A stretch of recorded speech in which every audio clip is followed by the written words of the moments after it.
मेरी उम्र 20 साल है। मैं बेहद खूबसूरत थी। मैं अपने माता पिता की इकलौती संतान हूँ। माता पिता ने मुझे बहुत लाड़ प्यार से पाला है। इंटर तक पढ़ाया भी है। मगर घर की हालत सही नहीं होने की वजह से मुझे दूसरों के घरों में खाना बनाने का काम करना पड़ा। मैं ममता देवी के यहाँ खाना बनाने का काम करती थी। उनका बड़ा बेटा विशाल और बहू शीतल जॉब पर जाते थे।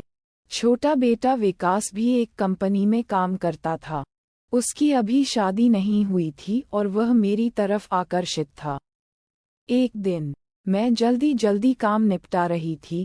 दाल और सब्जी बना चुकी थी, बस रोटी बनाना बाकी था। तभी विकास किचन में दाखिल हुआ और मेरे करीब रखे गिलास को उठाने लगा।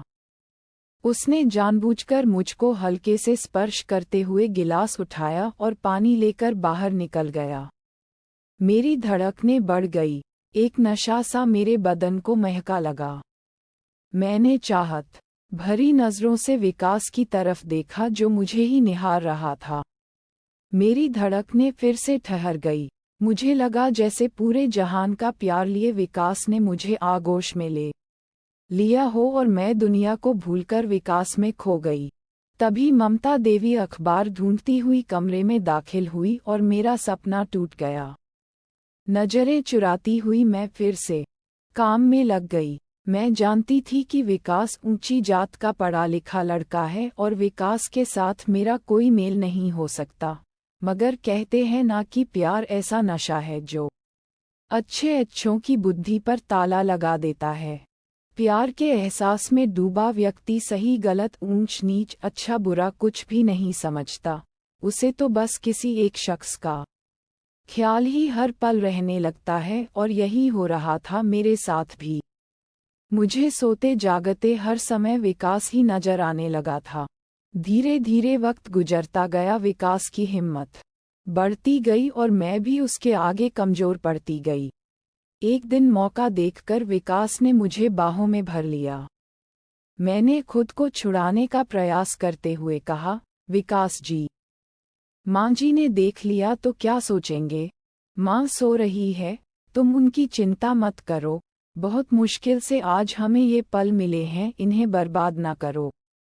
मगर विकास जी, यह सही नहीं है। आपका और मेरा कोई मेल नहीं। मैं अब भी सहज नहीं थी। ऐसी बात नहीं है राखी, मैं तुमसे प्यार करने लगा हूँ।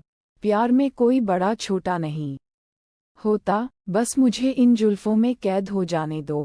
गुलाब की पंखुड़ी जैसे इन लबों को एक दफा छू लेने दो। विकास किसी भी तरह मुझको पाना चाहता था। मैं अंदर से डरी हुई थी, मगर विकास का प्यार मुझे उसकी तरफ खींच रहा था। आखिर मैंने भी हथियार डाल दिए। मैं एक प्रेसी की भांति विकास के सीने से लग गई। हम दोनों एक दूसरे के आलिंगन में बंधे प्यार की गहराई में डूबते रहे। जब होश आया तो मेरी आंखें छलकाए। विकास ने कहा, मैं प्यार करता हूँ, छोड़ कैसे दूंगा, कहकर उसने फिर से मुझको चूम लिया। मैं फिर से उसके सीने में दुबक गई। वक्त फिर ठहर सा गया। अब तो ऐसा अक्सर होने लगा, विकास प्यार का दावा करके मुझको करीब ले आता। हम दोनों ने ही प्यार के रास्ते पर बढ़ते हुए मर्यादाओं की सीमा रेखाएं तोड़ दी थी। मैं प्यार के सुहाने सपनों के साथ सुंदर घर संसार के सपने भी देखने लगी थी।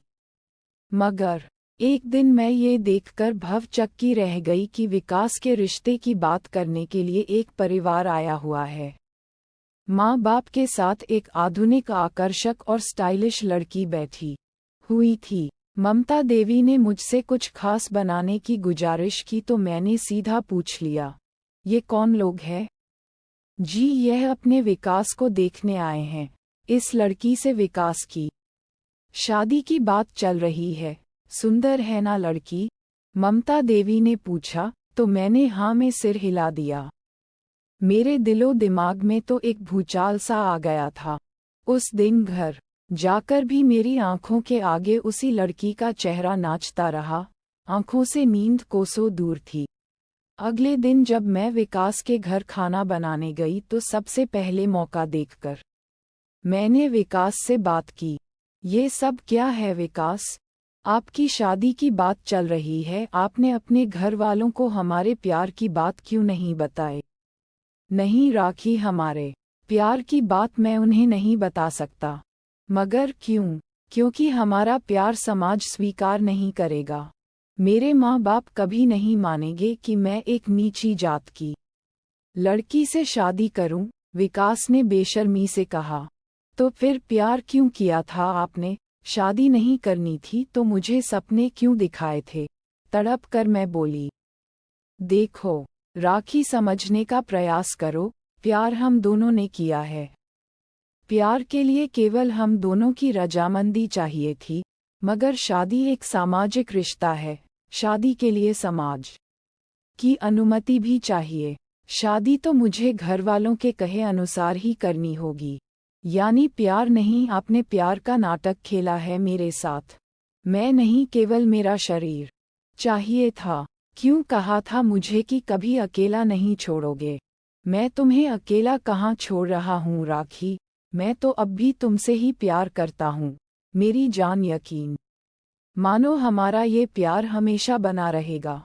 शादी भले ही उससे कर लूँ, मगर हम दोनों पहले की तरह ही मिलते रहेंगे। हमारा रिश्ता वैसे ही चलता रहेगा। मैं हमेशा तुम्हारा बना रहूंगा, मुझको कसकर पकड़ते हुए विकास ने कहा। मुझको लगा जैसे हजारों बिच्छू ने मुझे जकड़ रखा हो। मैं खुद को विकास के बंधन से आजाद कर काम में लग गई। आंखों से आंसू बहे जा रहे थे और दिल तड़प रहा था। घर आकर मैं सारी रात सोचती रही। विकास की बेवफाई और अपनी मजबूरी मुझे रह रहकर कचोट रही थी। विकास के लिए भले ही यह प्यार तन की भूख थी, मगर मैंने तो हृदय से चाहा था उसे। तभी तो अपना सब कुछ समर्पित कर दिया था इतनी आसानी से। मैं विकास को माफ नहीं कर सकती थी, उसके किए की सजा तो देनी ही होगी। मैं पूरी रात यही सोचती रही कि विकास को सबक कैसे सिखाया जाए। आखिर मुझे समझ आ गया कि मैं विकास से बदला कैसे ले सकती हूँ।